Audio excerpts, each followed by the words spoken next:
Hey, did you know that the Chaga mushroom is one of the most beneficial mushroom there is?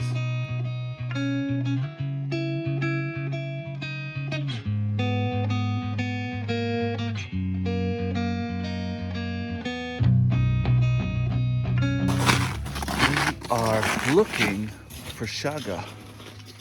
This is the perfect time of year to find it because, well, it's on the trees all year round, but we're a little bit higher because of the snow, so we can reach a little bit higher. When you're looking for Chaga, you need to look for birch, yellow birch or white birch. And the way to identify them this year, I mean, they're pretty obvious. This year is a white birch, and you can see by the big papery bark. And it's white, yellowish, orange kind of, but it's pretty easy. When they get bigger, you can see them, they're white, and they're very easy to identify. I'm in company of a very beautiful yellow birch, and the way to identify them, once again, they have this papery bark. Very easy to identify, very flammable, and it's a beautiful golden color. When the sun hits on it, it's beautiful. Look at the color. And when you look at them, this one here is a white birch, and I don't know if you can see it, but behind there's a yellow birch. Beautiful golden color. If I'm not mistaken, I think there's like one Chaga per 1,000 birch. Then it's a matter of landing on the right one. We have some Chaga already. I will show you when I get home what to do with the Chaga.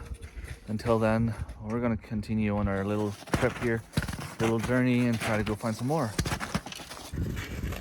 Here it is.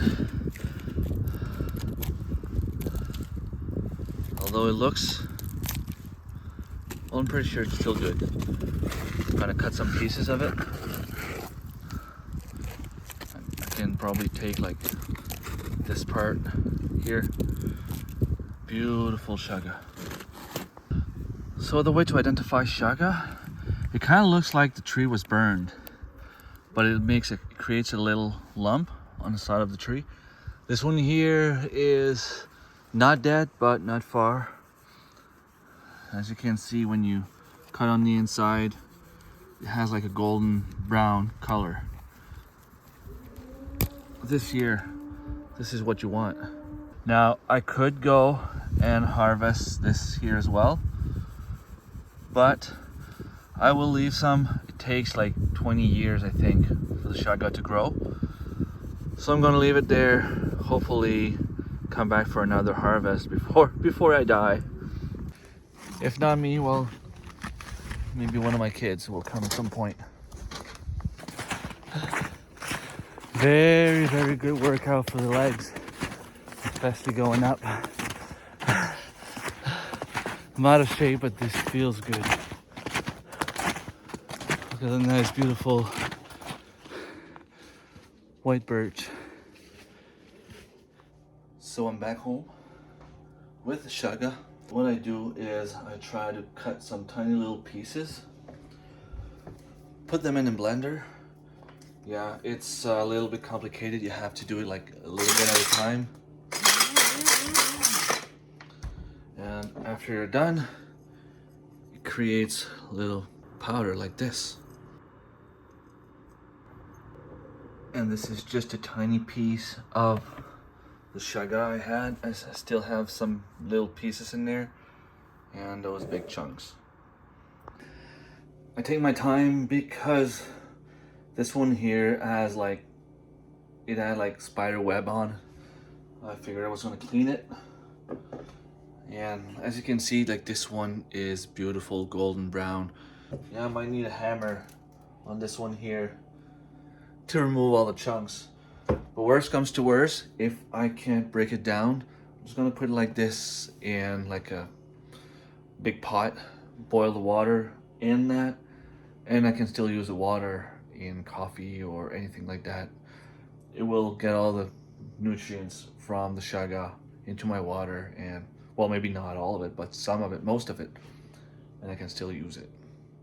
So I grinded quite a big piece here, filled out this 500 milliliters jar, and that's fine powder. Now, look at all I have left. These I will keep aside for now. Either I will grind them later or simply break them down with a hammer and make tiny little chunks. The little chunks, you can reuse them 3 to 4 times and still get all the nutrients. Let's go together and check out all the benefits of Chaga. Chaga can lower cholesterol, slow cancer growth, support the immune system, and lower blood pressure. What I like to do is use some of those tea infusion. I might have a few ones here. See, I purchased this. It was like $15, 2 ounce. What I have here is the same thing, and I still have all of this. And this is just out of 2 trees. I'll put them in small tea bags like this and drink them as beautiful, wonderful, tasteful tea.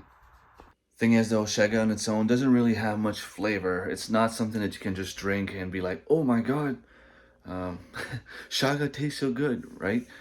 You put that in water, you can boil water using the Chaga chunks that I have behind me. And you take that water and put it in a coffee maker. And that will give you coffee infused with Chaga, which will not taste Chaga. It won't have any off taste, but it will still give you all the benefits. Like I just said, I love using Chaga in different tea blends. I use this here to put the tea, and that makes sure that I'm not drinking or eating like any debris, and I just get like all the benefits. Sometimes I'll even put stevia. I dehydrated stevia, and I've had this for like 2 years. I made a video about how I made stevia extract, but personally, I did this and I hated it at first because when you put that in coffee, it kind of has like this grass taste. But if you use the coffee mug, I don't know how you call that, filter I guess, you don't actually eat the stevia and you just get like the sweet taste. And with Chaga, you get all the benefits in the world. Well, thanks for watching. Don't hesitate to share, like, subscribe if it's not already done, and I will see you next time. Bye-bye.